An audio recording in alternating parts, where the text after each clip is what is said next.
How is it going, everyone? We've got to cover a big free update that'll be coming to a game that I always talk up, a game that is available on PlayStation Plus Extra, but it has been super cheap. A lot of you guys have it in your library, so we'll talk all about that free upgrade and update that will be coming. Dragon Ball Sparking Zero, one of the biggest games of 2024. I know at this point in time it doesn't feel like that was the case, but it was absolutely the case in 2024. Has dropped a brand new trailer, and they are gonna be announcing more characters that will be coming to the game. We'll talk about that. And Anima Gate of Memories 1 and 2 are getting a remastered release. That release date has been announced, and this is a game I've talked about a little bit. Anima in general, have that on your radar. I think that's a collection worthwhile to check out. However, it's also a collection I probably wouldn't pay full price for, but more on that at the end of this video. Alright, first of all, Control Ultimate Edition will be getting a free upgrade on PlayStation 5 on October the 6th. This is the free upgrade that came out on PC earlier this year. It'll finally be coming out on PlayStation 5.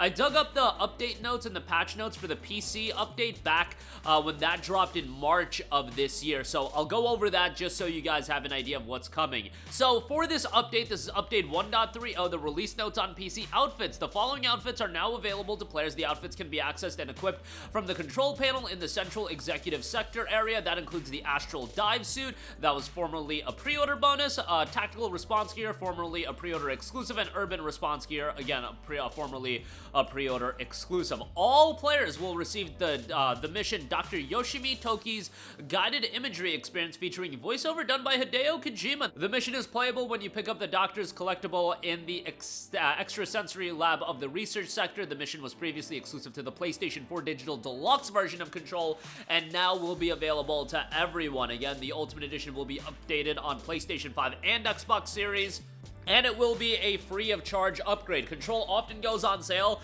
for like $3.99, and I've said it before, it is my favorite game that Remedy has put out, which, you know, some people vehemently disagree with me on that, and based on that fact, I like to always give it a mention that, yes, it is my favorite Remedy game. I know a lot of people like the older Max Payne games, a lot of people like Alan Wake 2, of course, but for me, Control, I just really dug it from a gameplay standpoint. I thought the visuals were great. I thought the story, you know, the story in a Remedy game, I feel like some people are all in on the Remedy style of storytelling, and other people are like, alright, this is a little bit too, I don't want to say try hard, but a little bit out there, whatever you want to say. I really dug Control, and again, it's available on PlayStation Plus Extra.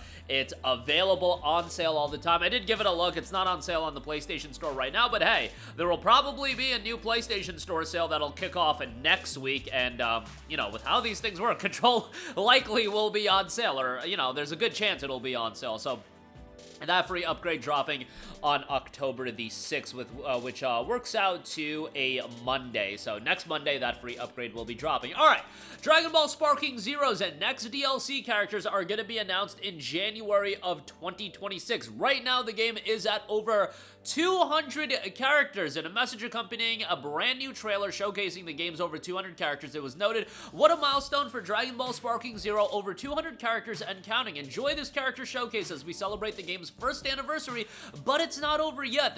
The next downloadable content is already in the pipeline, bringing new characters and more. More info coming January 2026. And Dragon Ball Sparking Zero will be coming out on Nintendo Switch and Nintendo Switch 2 on November 14th. I still find it absolutely insane that they're getting this game on Nintendo Switch. I get it that it's gonna have its downgrades and whatnot, but still, this is a game that when it was coming out on PS5 and Xbox Series, people were like, why doesn't this game have split screen on all maps? That was initially the case, and there were technical limitations, and now all of a sudden, the game's coming out on the original Switch, which is kind of just insane to think about. And over 200 characters. I remember the lead up to Sparking Zero, the anticipation and the hype was just absolutely immense, and a lot of that showcases that nostalgia is a hell of a drug, but nostalgia absolutely has a shelf life, and you need to be a quality game, you need to evolve, and Sparking Zero, this isn't criticizing Sparking Zero, I think it's a great game. I think it's a really, really solid game for what I was wanting out of the game. Going into Sparking Zero's release, I was never looking for a game that was gonna be this super balanced experience that I was gonna take online and I was gonna play all the time and get super competitive with. Sparking Zero is the kind of game I got friends over that are into Dragon Ball and we want to have some chaotic fun. People want to run SS4 Gogeta against Super Saiyan Blue Goku and all of this stuff and fights like that and just seeing some chaos. That's the type of game that I was looking for. I was never really interested in caring all that much about, oh my god, Yajirobe's unbalanced. And yeah, Yajirobe was unbalanced, but I didn't really care because I was never expecting this game.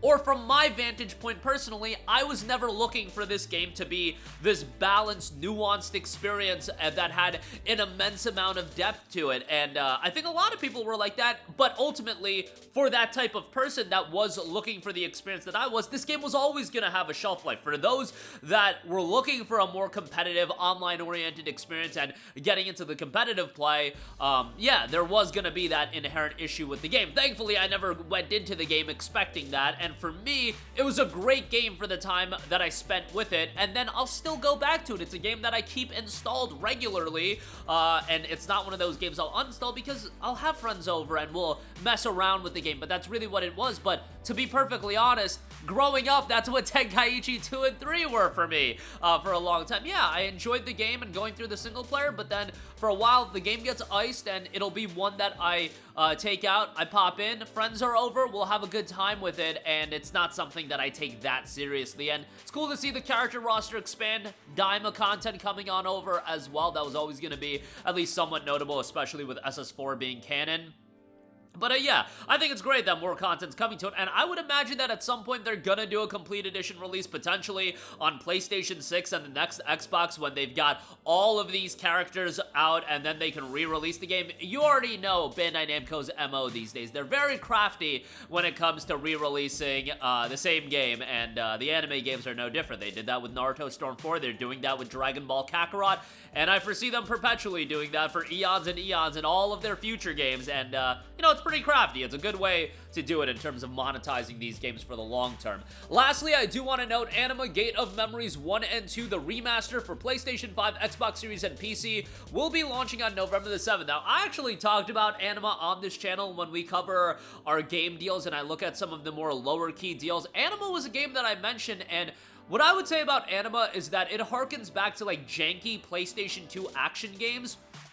There's definitely an element of it being dated, but I almost say that in a loving way, and I really enjoyed the game. First of all, I think the soundtrack in this game, ridiculously good. I think the ambiance, the vibes to the game are great. The voice acting is kind of terrible, but honestly, when I paid like $2 for this game, Anima 1, that was more so funny than anything. In the standpoint of spending $35 for the base game and for the collection, I would probably say not worth it. Not worth it, unless you really already enjoyed the games and you want to play through them again. I would say have this on your radar, wait for it to get a deep discount, and then pick it up then. I think from an ambiance standpoint, the atmosphere, I think all of that is really good. Kind of basic in terms of game design, but it also did have the interesting aspect of swapping characters and utilizing different moves. I ultimately had a pretty good time with it. It's just, there's so much competition in buying games these days and the games that are worth your time and money that Anima I wouldn't put at the forefront, but if you're looking for that kind of throwback PS2 era action experience, it's actually a decent time, all things considering, and sometimes games like this are fun to go and play. So November 7th on that, I would wait for a discount before picking it up. But that's gonna do it for me. Again, Control Ultimate Edition finally gonna be getting its major free update. That'll be out October the 6th. Dragon Ball Sparking Zero will continue to be getting new content with more character reveals coming in January of 2026. And Anima Gate of Memories Remaster, 1 and 2 Remaster, I should say, will be dropping on November the 7th. That's gonna do it for me. Let me know all of your thoughts in the comments section down below. As always, sound off there. Thank you for watching, and goodbye. Hey guys, we hope you enjoyed the video, and if you did, make sure to hit the subscribe button, and if you're already subscribed, do us a favor and hit the bell icon. This way you'll be notified whenever we post a new video. That's the best way to keep up with all of our uploads, and we usually try to upload 2 videos a day. And with the bell icon hit, you'll be notified whenever we do upload a video. As always, thanks for watching.